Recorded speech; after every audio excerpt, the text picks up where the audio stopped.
ఓం శ్రీ సాయినాథాయ నమః. అందరికీ నమస్కారం.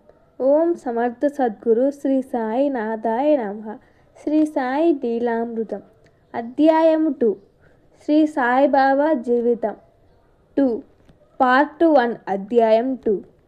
రెండవసారి షిరిడీ చేరాక కూడా సాయి కొంతకాలం ఆ వేప చెట్టు క్రిందనే ఉన్నారు. ఆయన అప్పట్లో జుట్టు పొడుగ్గా పెంచుకొని తలకు తెల్లని రూమాలు, నడుముకు లంగోటి, పహిల్వానుల ఒక చొక్కా వేసుకునేవారు. ఆయన ధనికులు పేదలు తమను గౌరవించేవారు, తృణీకరించేవారు అనే భేదమెరుగని గంభీరుడు. ఆయన తరచుగా అల్లాహ్ అని స్మరిస్తూ మసీదులోనూ గ్రామ పరిసరాల్లోనూ చిట్టడవిలోనూ ఏటి ఒడ్డునున్న తుమ్మ చెట్టు క్రిందనో ఒంటరిగా కాలం గడుపుతుండేవారు. తరచుగా తమలో తాము మాట్లాడుకునేవారు. ఎదుట ఎవరు లేకున్నా కోపంతో పెద్దగా తిడుతూనే రాయి విసురుతానని బెదిరిస్తూనే ఉండేవారు. దయ్యం పట్టిన వానిలా ఉన్నట్లుండి దూసుకుపోతుండేవారు. అందువలన ఆయనొక పిచ్చి పకీరని జనం తలిచేవారు. లెండి దగ్గర ఒక పెద్ద తొట్టిలో గ్రామస్తులంతా పాత్రలు కడుక్కునేవారు. ఆ నీరు పశువులు త్రాగేవి. చాలా కాలం సాయి కూడా అవే త్రాగేవారు. అందువలన గ్రామస్తులు ఆయనను మంచినీటి బావి దగ్గరకు రానిచ్చేవారు గారు. ఆయన తాత్య తల్లి బాయిజాబాయి ఆయనకు చేసిన సేవ అనన్యం. ఆమె నిత్యము నియమంగా భోజనం ఒక బుట్టలో పెట్టుకొని ఆయనెక్కడున్నా వెతికి భోజనం పెట్టి గాని తానేమి తినేది కాదు. ఒక్కొక్కసారి ముళ్ళు పొదలు లెక్క చేయక చిట్టడవిలో కూడా ఆయన కోసం వెతకాల్సి వచ్చేది. ఆయన ఏకాంతంగా ధ్యానంలో కూర్చొని ఉంటే వారి ముందు ఆకు వేసి వడ్డించి కలిపి బిడ్డకు తినిపించినట్లే తినిపించేది. ఆమె శ్రమ చూడలేక కాబోలు కొన్నాళ్లకు ఆయన తిరగడం మాని మసీదులోనే ఉండసాగారు. ఆమె చేసిన సేవను ఎన్నడూ మరువక ఆమెను ఆమె బిడ్డడైన తాత్యాను కంటికి రెప్పలా కాపాడుతుండేవారు. చివరకు అతని ప్రాణం కాపాడడానికి తన ప్రాణాన్నే అర్పించారని భక్తులంటారు. కృతజ్ఞతకు మరో పేరు సాయి. ఒకసారి కొద్ది రోజుల పాటు తెంపు లేకుండా కుంభవృష్టి కురిసి ఊరంతా నీరు పారాయి. వర్షం తగ్గే వరకు భక్తులు సాయి దర్శనానికి వెళ్ళలేకపోయారు. వాన వెలిశాక వెళ్ళి చూస్తే ఆయన ఆ నీళ్ళల్లోనే వేప చెట్టు కింద ధ్యానస్థులై కూర్చొని ఉన్నారు. నీరంతా పోయాక భక్తులు మరలా వెళ్ళి, బాబా, మేమంతా సుఖంగా ఇళ్లల్లో ఉంటే మమ్మెప్పుడు కాపాడే మీరు చెట్టు క్రింద కంటే మసీదులో ఉంటే మాకు బాగుంటుంది అని బ్రతిమాలారు. కానీ ఆయన తమకక్కడే బాగుందన్నారు. చివర భక్తులు చొరవ తీసుకొని ఆయనను జబ్బలు పట్టుకొని తీసుకొని మసీదులో కూర్చోబెట్టారు. నాటి నుంచి అదే వారి నివాసమైంది. అంతటితో ఆయన నిత్యము మసీదులోనే కుండలతో దూరానున్న బావి నుండి నీరు తీసుకొచ్చి మసీదులో ఉంచేవారు. ఆ రోజులలో షిరిడీలో 2 సాధువులుండేవారు. దేవిదాసు 10-11 సంవత్సరాల వయసులోనే విరాగిగా మారుతి ఆలయంలో ఉండేవాడు. ఉజ్వలమైన కళ్ళు, ప్రశాంతము గంభీరముగా ఆయన ముఖం చూచేవారిని ఇట్టే పాదక్రాంతుల్ని చేసుకునేవి.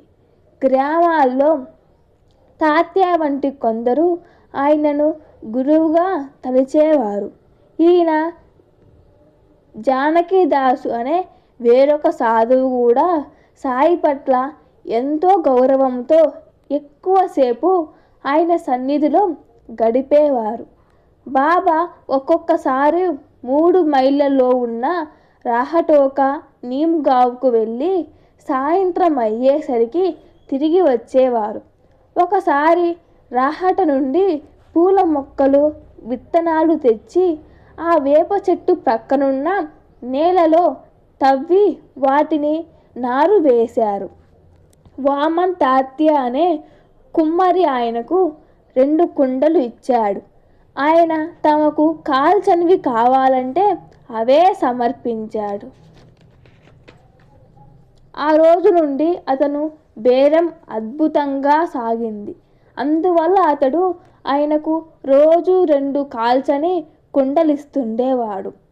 ఆయన వాటితో ఆ ఊరి బావి నుండి నీరు తెచ్చి మొక్కలకు పోసి సాయంత్రం అయ్యేసరికి ఆ కుండలు వేప చెట్టు క్రింద పెట్టగానే అవి విచ్చుకుపోయేవి.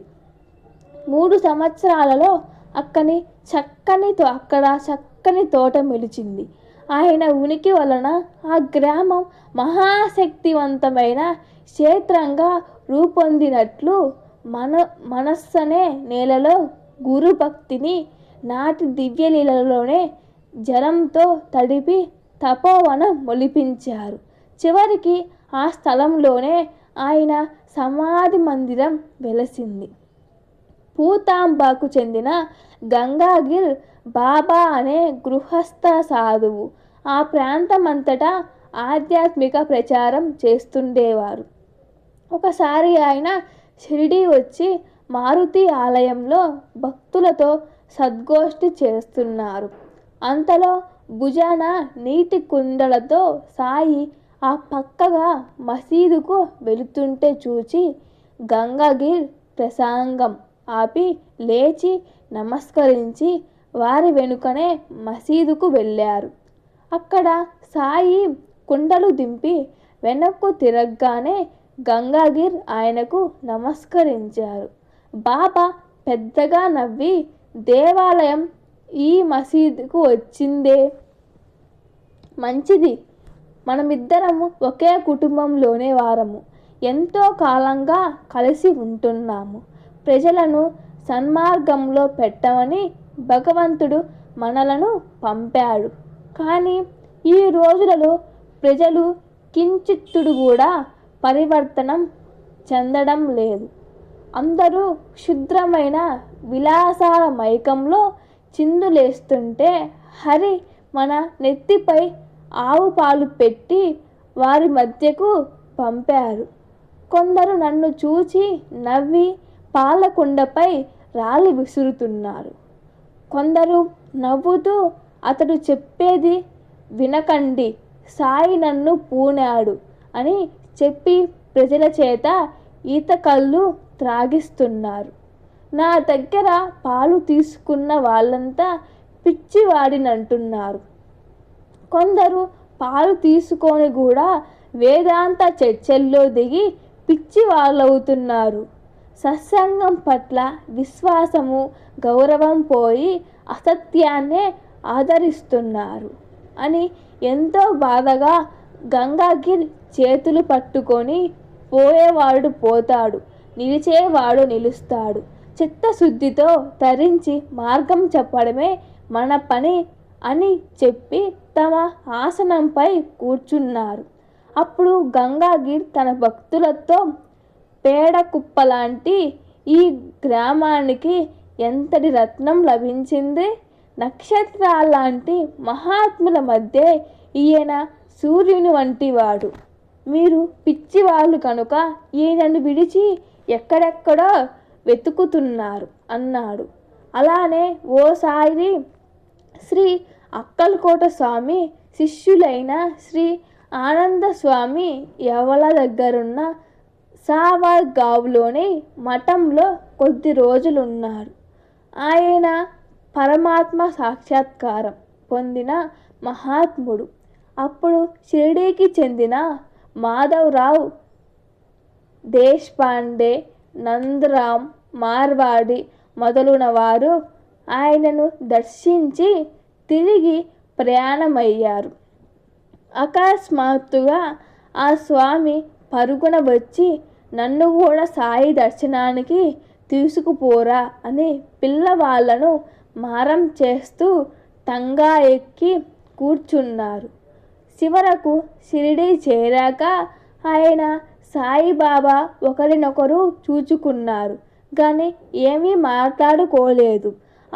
ఈయన సామాన్యమైన రాయిలా కనిపించి గొప్ప వజ్రం. ఈ సంగతి త్వరలో మీకు తెలుస్తుంది అన్నారు. బాబాకు దీపాలు పెట్టడం ఎంతో ఇష్టం. ఆయన రోజు దుకాణాలలో నూనె తెచ్చి రాత్రంతా మసీదులో దీపాలు వెలిగించి ఉంచేవారు. రోజు అలా నూనె ఇవ్వడం దండగా తలచి ఒకరోజు ఆ వర్తకులు నూనె లేదన్నారు. బాబా నిశ్చయంగా మసీదు చేరి నీటితో ఆ డబ్బా కడిగి ఆ